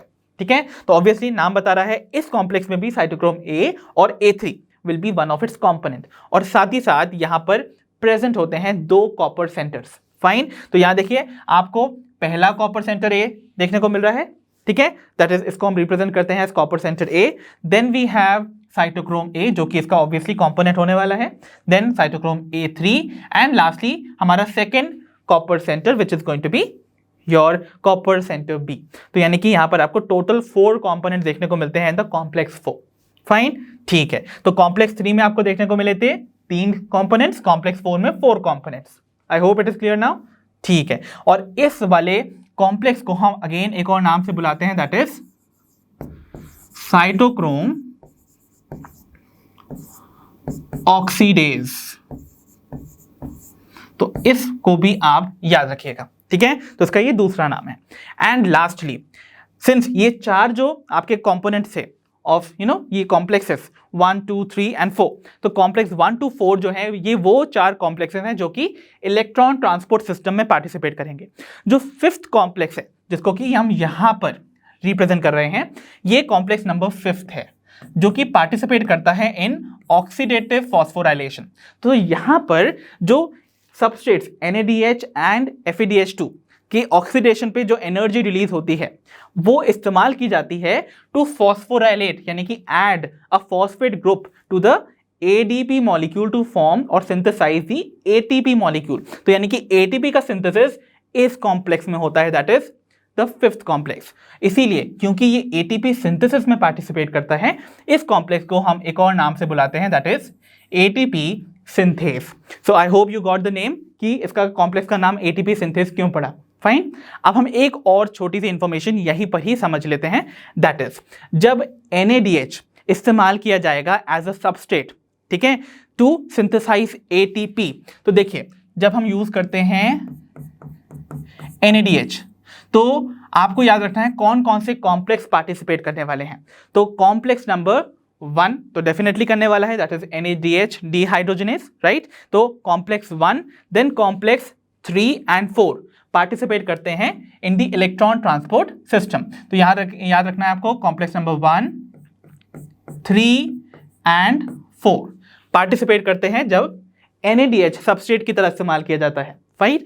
वहीं अगर हम यूज करते हैं let's suppose FADH2 as a substrate, तो जब FADH2 सबस्ट्रेट की तरह इस्तेमाल करता है तब आपका कॉम्प्लेक्स 2 पार्टिसिपेट करता है, 3rd करता है एंड 4th करता है। तो देखिए यहां पर 3rd एंड 4th दोनों में ही कॉम्प्लेक्स जो हैं पार्टिसिपेट कर रहे हैं, चाहे NADH हो या FADH2 हो। बस डिफरेंस कहाँ आ रहा है, जो फर्स्ट वाला कॉम्प्लेक्स है वो सिर्फ NADH के केस में वर्क करता है, और जो सेकेंड वाला कॉम्प्लेक्स है that is going to work only जब FADH2 as a substrate use किया जाएगा to synthesise the ATP। So I hope the basic concept of the various complexes जो कि involved है in these two processes of ETF and oxidative phosphorylation आपको समझ आए होंगे। तो आइए बच्चों, अब हम डिस्कस करने जा रहे हैं the mechanism of the electron transport system and oxidative phosphorylation. तो बच्चों हम यहाँ देखेंगे कि कैसे NADH और FADH2 मॉलिक्यूल जो कि फॉर्म होते थे ड्यूरिंग द क्रेब्स साइकिल वो यूटिलाइज किए जाएंगे to synthesise ATP molecule, right, जो कि है the energy currency of the cell. तो हम बिगिन करने वाले हैं with our very first substrate that is NADH। तो देखो बच्चों, आपको पता है NADH का कॉन्सेंट्रेशन सबसे ज्यादा कहाँ होने वाला है। ऑब्वियसली आपको पता है NADH कहाँ कहाँ बनता था, during the Krebs cycle and oxidative decarboxylation. और ये जो दोनों की दोनों स्टेप्स हैं ऑफ द एरोबिक रेस्पिरेशन ये आकर करते हैं माइटोकॉन्ड्रिया के मैट्रिक्स में। तो माइटोकॉन्ड्रियल मैट्रिक्स जो कि यहाँ पर नीचे वाला रीजन है, बिकॉज आप जानते हैं ये इनर माइटोकॉन्ड्रियल मेम्ब्रेन है ना, तो इसके ऊपर वाला तो इंटर मेम्ब्रेन स्पेस है, नीचे वाला मैट्रिक्स है। इस मैट्रिक्स में NADH का कॉन्सेंट्रेशन हाई होगा बिकॉज आप जानते हैं ऑक्सीडेटिव डीकार्बोक्सिलेशन और क्रेब्स साइकिल में वो फॉर्म्ड है। तो यहाँ पर NADH प्रेजेंट है, और मैंने आपको बताया था जब भी NADH यूज होगा as a substrate to synthesise ATP molecule तो इलेक्ट्रॉन ट्रांसपोर्ट सिस्टम में कौन कौन से कॉम्प्लेक्स पार्टिसिपेट करने वाले हैं, दैट इज कॉम्प्लेक्स 1, 3 एंड 4, ठीक है। तो देखते हैं कैसे NADH हमारे पहले कॉम्प्लेक्स के साथ इंटरैक्ट करने वाला है। सो यहां पर NADH is going to be present in the matrix. So let's write that down. तो यहां प्रेजेंट है NADH। तो भाई कॉम्प्लेक्स 1 का नाम क्या है, कॉम्प्लेक्स 1 का नाम था NADH डिहाइड्रोजनेस। तो इसका मतलब जब एक NADH मॉलिक्यूल रिएक्ट करेगा या इंटरैक्ट करेगा विद द कॉम्प्लेक्स 1 जिसका नाम है NADH डिहाइड्रोजनेस, तो वो क्या करने वाला, इसका नाम ही बता रहा है, वो NADH का डिहाइड्रोजनेशन करा देगा, मींस रिमूवल ऑफ हाइड्रोजन। तो NADH से हाइड्रोजन का रिमूवल होगा, और रिमूवल ऑफ हाइड्रोजन क्या इंडिकेट करता है, ऑक्सीडेशन, राइट। तो यहाँ पर ऑक्सीडेशन होने वाला है NADH मॉलिक्यूल का। So NADH molecule hydrogen ion accept remove करने के बाद ऑक्सीडाइज हो जाएगा तो NAD+। अब NAD+ यहाँ पर फॉर्म हो गया है और हाइड्रोजन आयन रिलीज हुआ और साथ ही साथ इलेक्ट्रॉन भी रिलीज हो जाता है। सो इलेक्ट्रॉन भी रिलीज होना क्या इंडिकेट करता है? ऑक्सीडेशन इटसेल्फ ना, because removal of electron is oxidation itself. तो ये जो इलेक्ट्रॉन रिमूव हुआ ड्यूरिंग दिस कन्वर्जन वो एक्सेप्ट करेगा the very first component of the complex 1 that is FMN, जो कि है फ्लैविन मोनोन्यूक्लियोटाइड। तो फ्लैविन मोनोन्यूक्लियोटाइड ने इलेक्ट्रॉन को एक्सेप्ट किया। नाउ एक्सेप्ट करने के बाद वो रिड्यूस हो गया और फर्दर इस इलेक्ट्रॉन को वो पास ऑन कर देता है to the next component of the complex 1 that is FeS cluster, that is iron sulphur cluster. तो आयरन सल्फर क्लस्टर इस इलेक्ट्रॉन को एक्सेप्ट कर लेता है और वापस से FMN जो रिड्यूस हो गया था पिछले स्टेप में वो ऑक्सीडाइज हो जाएगा। क्यों भाई? क्योंकि उसने अपना इलेक्ट्रॉन दे दिया ना वापस, तो इलेक्ट्रॉन चला गया, तो रिमूवल ऑफ इलेक्ट्रॉन इंडिकेट्स कि FMN भी अब ऑक्सीडाइज हो गया।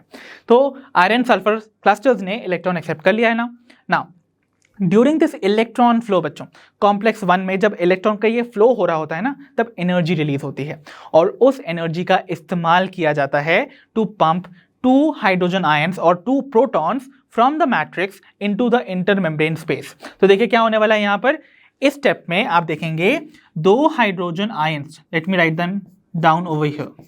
तो ये जो 2 हाइड्रोजन आयंस से फ्रॉम दिस मैट्रिक्स ये पंप हो जाएंगे into the inter membrane space. ठीक है, तो इंटर मेम्ब्रेन स्पेस में ये 2 हाइड्रोजन आयन पहुंच चुके हैं और इलेक्ट्रॉन अभी कौन एक्सेप्ट करके रखा हुआ है, कौन होल्ड करके रखा हुआ है, that is iron sulphur cluster. Now अब ये आयरन सल्फर क्लस्टर चाहता है कि मैं इस इलेक्ट्रॉन को वापस रिलीज कर दूं ताकि वो खुद से ऑक्सीडाइज हो जाए ना। तो अब वो उसको कहां भेजेगा? जो सेकेंड कॉम्प्लेक्स जो कि पार्टिसिपेट करेगा NADH का के इलेक्ट्रॉन ट्रांसफर में। तो देखिए क्या होने वाला है, तो नेक्स्ट कॉम्प्लेक्स जो NADH के इलेक्ट्रॉन ट्रांसफर में पार्टिसिपेट करेगा दैट इज कॉम्प्लेक्स 3। तो इलेक्ट्रॉन को भाई हमें कॉम्प्लेक्स 1 के आयरन सल्फर क्लस्टर कंपोनेंट से पहुंचाना है टू द कॉम्प्लेक्स 3। तो देखिए कैसे पहुंचेगा, वेरी वेल, ये सारे के सारे कॉम्प्लेक्स जो हैं इनर मेम्ब्रेन के अंदर एम्बेडेड हैं, ये तो मूव नहीं कर सकते। फॉर दैट पर्पस हमको कुछ कैरियर चाहिए ना, तो यहाँ इसी मेम्ब्रेन के अंदर प्रेजेंट होता है कैरियर जिसका नाम है यूबीक्विनोन, जो कि एक कीटोन है, बिकॉज ओन वर्ड इंडिकेट करता है कि कीटोन होगा, है ना। तो यूबीक्विनोन जो कि कीटोन है वो यहाँ पर ये एक मोबाइल कैरियर की तरह काम करेगा इन द मेम्ब्रेन और वो एक्सेप्ट करेगा इलेक्ट्रॉन को from this iron sulphur cluster of the complex 1। तो electron from this iron sulphur cluster pass on हो जाएगा टू यूबीक्विनोन। नाउ यूबीक्विनोन की खासियत क्या है? यूबीक्विनोन की ये खासियत है कि वो इलेक्ट्रॉन एक्सेप्टर के साथ साथ प्रोटॉन एक्सेप्टर भी है। तो मतलब जब एक इलेक्ट्रॉन को वो एक्सेप्ट कर रहा होगा, साथ ही साथ वो मैट्रिक्स से 2 हाइड्रोजन आयन को भी एक्सेप्ट कर लेगा।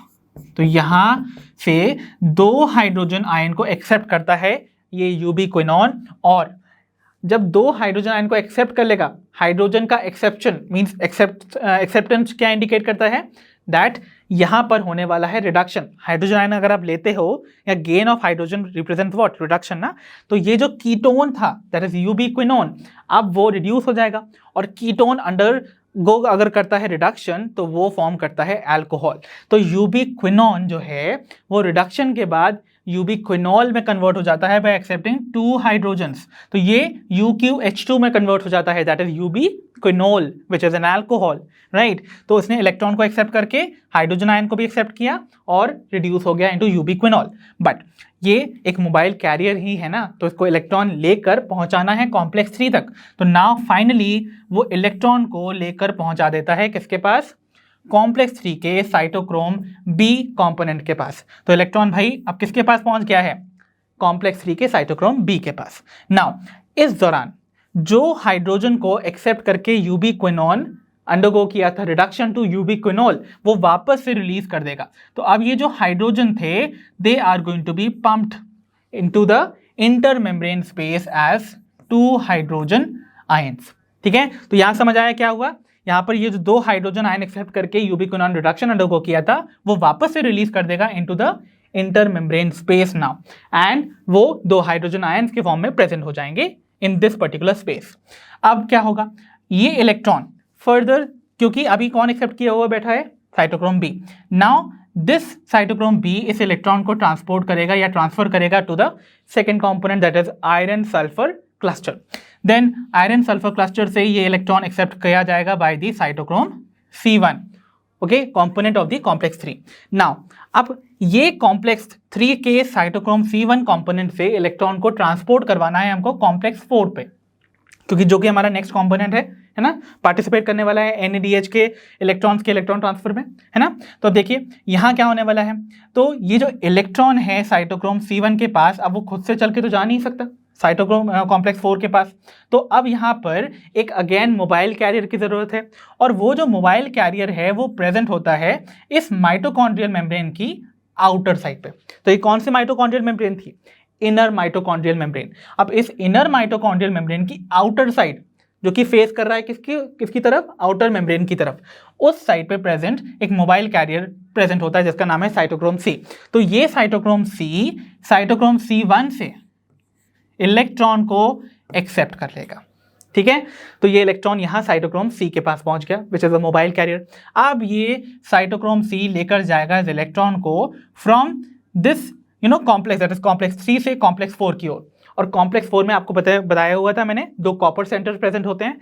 तो ये इलेक्ट्रॉन फर्दर कैरी करके पहुंचा देगा to the first copper centre, that is copper centre A, और कॉपर सेंटर A इस इलेक्ट्रॉन को ट्रांसफर करेगा to cytochrome A। Cytochrome A से ये इलेक्ट्रॉन ट्रांसफर होगा to cytochrome A3, then cytochrome A3 से फाइनली ये एक्सेप्ट हो जाएगा by the second copper centre, that is copper centre B, ठीक है। नाउ ये देखा आपने इलेक्ट्रॉन का ट्रांसपोर्ट, ओके।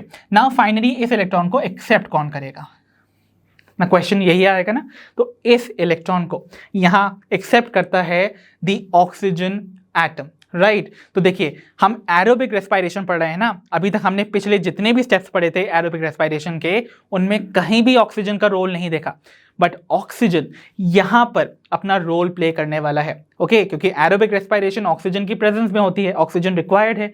किस स्टेप में, इस स्टेप में। तो ऑक्सीजन जो एटम है वो यहाँ पर एक्सेप्ट करेगा इस इलेक्ट्रॉन को, ठीक है, अलॉन्ग विथ 2 हाइड्रोजन आयन, और फॉर्म कर देगा मेटाबॉलिक वाटर। तो यहां पर फॉर्म होता है द मेटाबॉलिक वाटर, ठीक है, ओके।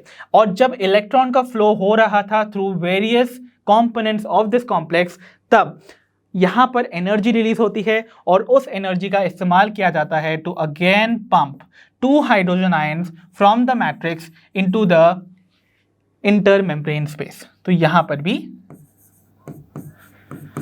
2 हाइड्रोजन आयन्स पहुंच चुके हैं, फाइन। तो अब आपको समझ में आ गया कि यहां पर टोटल आपके पास एक NADH के ऑक्सीडेशन में total 6 hydrogen ions, 2 over here, 2 over here and 2 over here, 6 hydrogen ion pump हो जाते हैं into the intermembrane space. Now अब होने वाला है ऑक्सीडेटिव फॉस्फोराइलेशन। तो यहां तक जितने भी स्टेप देखे थे हमने इलेक्ट्रॉन के ट्रांसपोर्ट के देखे थे, तो यहां पर ETS चल रहा था, इलेक्ट्रॉन का ट्रांसफर। तो इलेक्ट्रॉन को तो फाइनली एक्सेप्ट कर लिया गया by the oxygen atom. Now अब इन हाइड्रोजन आयन्स का क्या, इन हाइड्रोजन आयन का इस्तेमाल किया जाएगा for ATP synthesis, that is the part of oxidative phosphorylation.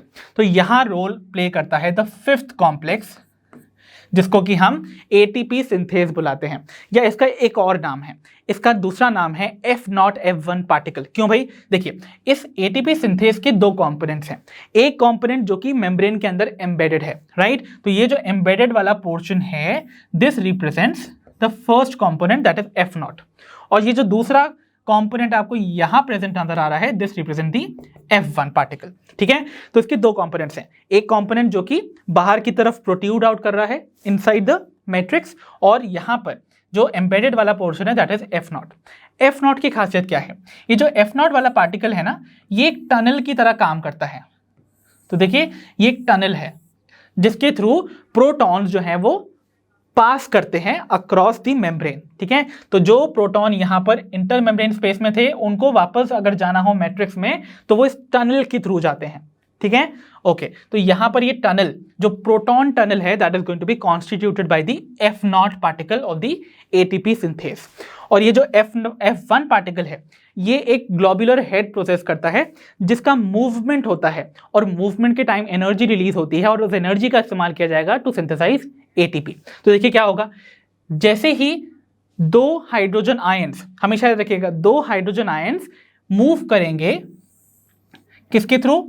F0 particle के प्रोटॉन टनल के थ्रू। तो देखिए यहां पर दो हाइड्रोजन आयंस पंप हो रहे हैं, okay, they are going to come down this gradient, क्योंकि देखिए यहां पर इंटर मेम्ब्रेन स्पेस में हाइड्रोजन आयन का कॉन्सेंट्रेशन बढ़ गया ना, और यहां मैट्रिक्स में हाइड्रोजन आयन का कॉन्सेंट्रेशन घट गया, क्योंकि एवरी टाइम इलेक्ट्रॉन पास कर रहा था कॉम्प्लेक्सेस के थ्रू, हाइड्रोजन आयन मैट्रिक्स से इंटर मेम्ब्रेन स्पेस में भेजे जा रहे थे। तो इसका मतलब जितने भी हाइड्रोजन आयन थे वो यहीं से तो जा रहे थे ना, तो इसका मतलब जितनी बार हाइड्रोजन आयन यहाँ से पंप हो जाएगा बाहर, तो इसका मतलब यहाँ पर हाइड्रोजन आयन का कॉन्सेंट्रेशन कम हो जाएगा और यहाँ ज्यादा हो जाएगा। तो अब भाई ये जो ग्रेडियंट डेवलप हुआ है, difference in the hydrogen ion concentration, उसको ब्रेक भी तो करना है ना। For that purpose hydrogen ions जो है वो मूव करते हैं through this F0 F1 particle या एटीपी सिंथेस, और वापस से अपना लेवल मेंटेन करने की कोशिश करते हैं या कॉन्सेंट्रेशन मेंटेन करने की कोशिश करते हैं। तो जब हाइड्रोजन आयन पास करेगा F0 पार्टिकल के थ्रू, देखिए यहां पर एनर्जी रिलीज होगी, क्योंकि ये डाउन द ग्रेडियंट जा रहे हैं। अब डाउन द ग्रेडियंट जाने पे जब एनर्जी रिलीज होती है, उस एनर्जी का इस्तेमाल किया जाएगा to add an inorganic phosphate to ADP molecule. तो देखिए एक ADP मॉलिक्यूल में इनऑर्गेनिक फॉस्फेट ऐड करने के लिए उस एनर्जी का इस्तेमाल किया जाएगा ताकि एक ATP मॉलिक्यूल सिंथेसाइज किया जा सके। तो देखिए ADP से ATP का फॉर्मेशन किसके थ्रू हुआ? By the energy release during the proton flow across the F0 F1 particle. Fine, तो दो हाइड्रोजन आयन से एक ATP बनता है, ये आपको याद रखना है। और इसीलिए आप देखेंगे जब NADH की बात हो रही है तो यहां पर टोटल 6 हाइड्रोजन आयन थे। तो इसका मतलब आपके टोटल कितने ATP बन रहे हैं from one NADH molecule? That are going to be 3, है ना, 2 from here, 2 from these and 2 from these. तो इसका मतलब आपके पास एक ATP यहां बना, एक ATP यहां बना और एक ATP यहां बना। तो आप याद रखिएगा 1 NADH को जब हम एनकैश कराते हैं तो आपके पास 3 एनर्जी करेंसीज बनती हैं, that is 3 ATPs। Fine, okay. Now ये तो हमने देख लिया हमारे first respiratory substrate that is NADH का इस्तेमाल टू सिंथेसाइज ATP। अब हम देखते हैं हमारा second component that is going to be, या second substrate that is FADH2। तो FADH2 के लिए जो कॉम्प्लेक्स इन्वॉल्व थे that was complex second now and complex 3 and 4, ठीक है। बस फर्क क्या आने वाला है, देखिए ऑलमोस्ट चीजें यहाँ पर ठीक सेम रहने वाली हैं। यहां पर आपको पता है ये वाला जो कॉम्प्लेक्स था जिसका नाम था सक्सिनेट डीहाइड्रोजिनेस। सक्सिनेट डीहाइड्रोजिनेस में क्या हो रहा था?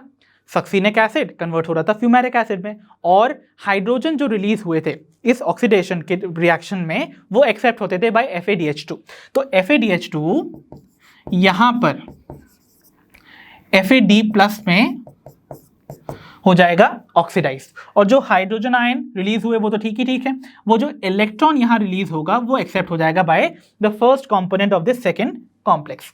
और वो जो फर्स्ट कंपोनेंट है that is FAD, that is flavin adenine dinucleotide, और फर्दर ये इलेक्ट्रॉन वो पास कर देगा to the iron sulphur cluster of this component of this second complex. Now further जितनी भी रिएक्शन होंगी they are going to be same, बस यहां पर कॉम्प्लेक्स 1 का इस्तेमाल नहीं हुआ। तो देखिए यहां पर फाइनली जो इलेक्ट्रॉन आयरन सल्फर क्लस्टर के पास था वो कौन एक्सेप्ट करेगा? यूबिक्विनोन with the acceptance of 2 hydrogen ion. तो इसका मतलब यहाँ पर 2 हाइड्रोजन आयन पंप होंगे। फिर फर्दर जितना भी फ्लो होगा उसमें देखिए आप यहाँ पर फाइनली वो इलेक्ट्रॉन एक्सेप्ट हो जाएगा बाय द ऑक्सीजन एटम, और यहाँ पर कॉम्प्लेक्स 4 में भी 2 हाइड्रोजन आयंस पंप होंगे।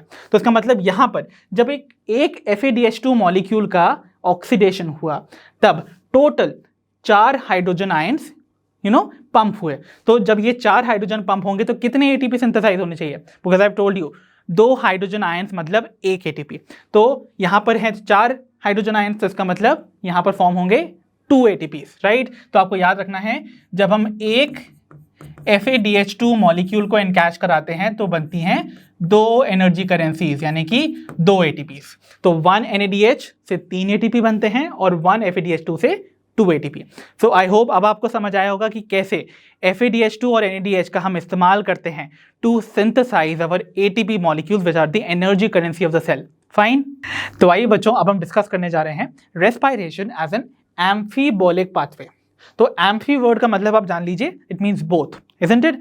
तो यहां पर हमने अभी तक देखा है कि रेस्पिरेशन एक कैटाबॉलिक प्रोसेस है जिसमें कि ब्रेक डाउन होता है respiratory substrates like carbohydrates, fats and protein. But let me tell you one more thing, respiration में रेस्पायरेटरी सब्सट्रेट्स का ब्रेकडाउन तो होता ही होता है, बट अगर इन्हीं रेस्पायरेटरी सब्सट्रेट्स का हमें सिंथेसिस करना है तो भी रेस्पायरेशन से ही इंटरमीडिएट्स को यूटिलाइज किया जाता है टू बिल्ड देम अप। इसका मतलब वो एनाबॉलिक पाथवे में भी पार्टिसिपेट करता है। तो दैट मीन्स ये जो रेस्पायरेशन की प्रोसेस है it is not only catabolic but also anabolic. इसीलिए सिंस ये दोनों ही टाइप की मैकेनिज्म को शो करता है, hence we better call respiration as amphibolic pathway। ठीक है, because it involves both catabolism and anabolism. Catabolism मतलब ब्रेकडाउन एंड एनाबॉलिज्म मतलब टू बिल्ड अप। फाइन, तो आइए देखते हैं हम कैसे जस्टिफाई कर सकते हैं इसको। तो देखिए, पहले हम देखते हैं कैटाबॉलिक रिएक्शंस को। तो catabolic reactions are very easy, हम पढ़ते ही अभी तक आए हैं। तो हम जानते हैं सारे ही रेस्पिरेटरी सब्सट्रेट्स में से, for example fats, carbohydrates, protein में से सबसे प्रेफर्ड रेस्पिरेटरी सब्सट्रेट कौन से होते थे? Carbohydrates, isn't it? और कार्बोहाइड्रेट्स में भी कौन सा carbohydrate? I told you glucose. तो जो ग्लूकोज है वो मोस्ट प्रेफर्ड रेस्पिरेटरी सब्सट्रेट है। तो रेस्पिरेटरी सब्सट्रेट जब एंटर करेगा glycolysis, the first step of the respiration, तो उसमें आप देखते थे कि ये ग्लूकोज कन्वर्ट हो जाता था ग्लूकोज 6 फॉस्फेट में, then further fructose 6 phosphate, fructose 6 phosphate से फ्रक्टोज 1,6 बिस फॉस्फेट, एंड ये फ्रक्टोज 1,6 बिस फॉस्फेट ब्रेक हो जाता था 2,3 कार्बन कंपाउंड्स में, जिन्हें हम बुलाते थे dihydroxy acetone phosphate and glyceraldehyde 3 phosphate, जिसे हम 3 फॉस्फोग्लिसरॉल्डिहाइड भी बुलाते थे, है ना?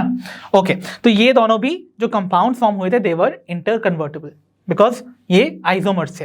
देन ये जो 3 फॉस्फोग्लिसरॉल्डिहाइड है ये सीरीज ऑफ रिएक्शंस के बाद फाइनली फॉर्म करता था 2 molecules of pyruvic acid, right? तो पाइरुविक एसिड का भी फॉर्मेशन हो जाता था। Okay, pyruvic acid further second step of the aerobic respiration यानी कि ऑक्सीडेटिव डीकार्बोक्सिलेशन के थ्रू फॉर्म करता था एसिटाइल कोएंजाइम ए को, और ये एसिटाइल कोएंजाइम ए एंटर करता था क्रेब्स साइकिल में। कितने टाइम्स? क्योंकि 2 पाइरुविक एसिड फॉर्म करते थे 2 एसिटाइल कोएंजाइम ए को, तो यहाँ पर 2 बार ये क्रेब्स साइकिल चलती थी और यहाँ पर कार्बन डाइऑक्साइड और वाटर रिलीज होते थे। तो this was all about it. Similarly जब फैट्स का ब्रेकडाउन होता है तो देखिए कैसे वो इस पाथवे में एंटर करके कार्बन डाइऑक्साइड रिलीज करेगा, मींस ऑक्सीडेशन करेगा अपने आप को। तो देखिए यहाँ पर बात की जाती है फैट्स की। तो फैट्स जो हैं वो किसके थ्रू बनते हैं? तो fats are formed of fatty acids and glycerol, है ना? तो जब फैट्स का ब्रेकडाउन होगा तो बनेंगे fatty acid and glycerol, right? तो देखिए ये जो फैटी एसिड यहाँ पर फॉर्म हुए थे, ये फैटी एसिड जो है सीरीज ऑफ रिएक्शंस के बाद फॉर्म करते हैं दिस एसिटाइल कोएंजाइम ए। देख रहे हैं आप, ये एसिटाइल कोएंजाइम ए फॉर्म कर लेते हैं bye series of reactions, and ये जो एसिटाइल कोएंजाइम ए है वो डायरेक्टली एंटर कर सकता है एट द क्रेब्स साइकिल। तो देखिए इन फैट्स का जो ब्रेकडाउन हुआ, the next type of respiratory substrate, वो जरूरी नहीं है इस पूरे एंटायर पाथवे को फॉलो करेंगे, वो किसी भी स्टेप पे एंटर कर सकते हैं इस पाथवे में, ठीक है? तो वो किस स्टेप में एंटर करेंगे वो डिसाइड करेगा कि कौन सा उनका मॉलिक्यूल एंटर करने वाला है। तो सिंस फैटी एसिड्स हैं तो फैटी एसिड्स अंडरगो करेंगे ब्रेकडाउन और वो फॉर्म करेंगे एसिटाइल कोएंजाइम ए, और एसिटाइल कोएंजाइम ए वाले स्टेप में वो एंटर कर जाएंगे इस रेस्पिरेटरी कैटाबॉलिक पाथवे को, ठीक है? एंड फर्दर क्रेब्स साइकिल के थ्रू उसका कंप्लीट ऑक्सीडेशन कर लेंगे फैटी एसिड्स का। अगर हम बात करें ग्लिसरॉल की, तो ग्लिसरॉल जो है वो एंटर कर सकता है इस रेस्पिरेटरी पाथवे में by converting itself into dihydroxy acetone phosphate, है ना? और डाइहाइड्रोक्सी एसीटोन फॉस्फेट जो है वो होता है आइसोमर ऑफ 3 फॉस्फोग्लिसरॉल्डिहाइड या ग्लिसरॉल्डिहाइड 3 फॉस्फेट, है ना? जो कि ट्रायोज आइसोमरेज से कन्वर्ट हो जाएगा। और इसका मतलब अगर वो डाइहाइड्रोक्सी एसीटोन फॉस्फेट में कन्वर्ट हो गया है, कौन? ग्लिसरॉल, तो वो फर्दर ये सीरीज ऑफ रिएक्शंस के थ्रू फॉर्म करेगा पाइरुविक एसिड, पाइरुविक एसिड से एसिटाइल कोएंजाइम है, and then again this pathway will be continued, isn't it? देन अगर हम बात करें प्रोटीन्स की, तो प्रोटीन्स के केस में भी देखिए प्रोटीन्स कैसे ब्रेक डाउन होंगे। तो प्रोटीन्स फॉर्म होते हैं अमाइनो एसिड से, तो इसका मतलब जब प्रोटीन्स छूटेंगे तो फॉर्म होगा अमाइनो एसिड, ठीक है? अब ये अमाइनो एसिड जो हैं डीएमिनेशन अंडरगो करेंगे, मतलब removal of their amino group. तो इनका जो अमाइनो ग्रुप है that is going to be released out. तो इसका मतलब अब ये अमाइनो ग्रुप तो चला गया, तो अब इसका मतलब ये क्या रह गए? सिर्फ एसिड्स। अमाइनो एसिड में से अमाइनो हटा दीजिए ना, सिर्फ एसिड्स बचा ना, तो इसका मतलब they will only form acids, है ना? और अमाइनो एसिड्स अक्सर बनते थे फ्रॉम सर्टेन कीटो एसिड्स। याद है आपको मिनरल न्यूट्रिशन वाला पोर्शन जहां पर नाइट्रोजन मेटाबॉलिज्म में आपको फेट ऑफ और अमोनिया बता रहा था, तो वहां पर हमने देखा था ना, तो वहां पर आपने देखा था कि कैसे हम सेवरल अमाइनो एसिड्स फॉर्म करते थे फ्रॉम कीटो एसिड्स। तो one of the keto acids जो है वो एक पायरुविक एसिड भी तो है, तो pyruvic acid also is a keto acid. तो इसका मतलब जब अमाइनो एसिड अंडरगो करेगा डीएमिनेशन तो वो एक कीटो एसिड में कन्वर्ट हो सकता है, और उस कीटो एसिड जैसे कि अगर वो पायरुविक एसिड होता तो it will directly enter into the pathway of the respiratory breakdown। तो इसका मतलब यहाँ पर पायरुविक एसिड एसिटाइल कोएंजाइम है एंड फर्दर क्रेब्स साइकिल के थ्रू उसका ब्रेकडाउन हो जाएगा। तो इस तरीके से आपने देखा कैटाबॉलिज्म की प्रोसेस जहां पर ब्रेकडाउन हो रहा है ऑफ रेस्पिरेटरी सबस्ट्रेट्स। बट यही जो एंटायर पाथवे है यूटिलाइज किया जा सकता है for the synthesis of several respiratory substrate. For example अगर मैं आपको बताऊं, लेट सपोज फैटी एसिड से मैंने आपको बोला था एसिटाइल कोएंजाइम ए बना, इजंट इट? बट अगर कभी फैटी एसिड सिंथेसिस की जरूरत पड़ी तो ये जो एसिटाइल कोएंजाइम यहाँ पर रेस्पिरेटरी पाथवे में इन्वॉल्व था इसको विड्रॉ भी कर लिया जाएगा for the synthesis of fatty acids. तो इसका मतलब ये फैटी एसिड बनाने के लिए एसिटाइल कोएंजाइम ए को क्या कर लिया जाएगा, वापस से विथड्रॉ कर लिया जाएगा to form this fatty acids back. Fine. While अगर हम देखें यहाँ पर अगर बात की जाए अमाइनो एसिड्स की, तो आप जानते हैं अमाइनो एसिड्स से अगर मुझे फॉर्म करना है वापस से तो what is going to happen, आपको याद होगा क्रेब्स साइकिल में कुछ स्टेजेस आई थी। कुछ स्टेजेस में आपने एक अमाइनो एसिड का फॉर्मेशन या एक कीटो एसिड का फॉर्मेशन देखा था, that was alpha keto glutaric acid. याद है आप सभी को? तो दैट वाज अल्फा, यहाँ पर अल्फा कीटो ग्लूटारिक एसिड है ना, फॉर्म हुआ था। ये अल्फा कीटो ग्लूटारिक एसिड, याद कीजिए मिनरल न्यूट्रिशन वाला चैप्टर जहां पर मैंने आपको बताया था कि हम अल्फा कीटो ग्लूटारिक एसिड से कैसे फॉर्म कर सकते हैं glutamic acid which is the amino acid. तो इसका मतलब अगर मैं इसका एमिनेशन करवा दूंगा तो इसका मतलब यहां पर फॉर्मेशन हो जाएगा अमाइनो एसिड का। एंड आपने यहां पर भी देखा था इस एंटायर पाथवे में फॉर्मेशन होता है सेवरल अदर सब्सटेंसेस का। तो देखिए आपने यहां पर भी देखा था ऑक्सैलो एसिटिक एसिड, जो कि क्या था, oxaloacetic acid was the acceptor of this acetyl group ना from the acetyl coenzyme A। तो ये जो oxaloacetic acid है इसका भी इस्तेमाल हो सकता है, याद है आप सभी को? oxaloacetic acid से हम एक अमाइनो एसिड बनाते थे by addition of an amino group, और वो जो एसिड अमाइनो एसिड फॉर्म होता था that used to be aspartic acid. तो अल्फा कीटोग्लूटारिक एसिड से हम बना सकते थे ग्लूटामिक एसिड, या जिसको हम ग्लूटामेट भी कहते हैं। एंड यहां ऑक्सैलो एसिटिक एसिड से हम फॉर्म करते हैं एस्पार्टिक एसिड।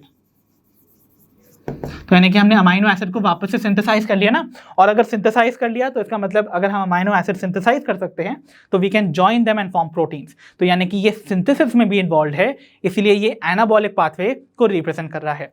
सिंस रेस्पिरेशन में ब्रेकडाउन भी इन्वॉल्व था और सिंथेसिस भी इन्वॉल्व था, we call this pathway as amphibolic pathway. So remember why we call it amphibolic pathway, because it involves both catabolism and anabolism. तो आइए बच्चों अब हम डिस्कस करने जा रहे हैं हमारा last topic for today, that is the respiratory quotient. Okay, तो बच्चों आप जानते हैं जब भी कोई रेस्पिरेटरी सबस्ट्रेट अंडरगो करता है रेस्पिरेशन या ब्रेकडाउन, तो आप उसमें देखते हैं रिलीज ऑफ कार्बन डाइऑक्साइड, है ना। तो ऑक्सीजन कंज्यूम होती है किसी भी रेस्पिरेटरी सबस्ट्रेट के ब्रेकडाउन में और कार्बन डाइऑक्साइड रिलीज होती है।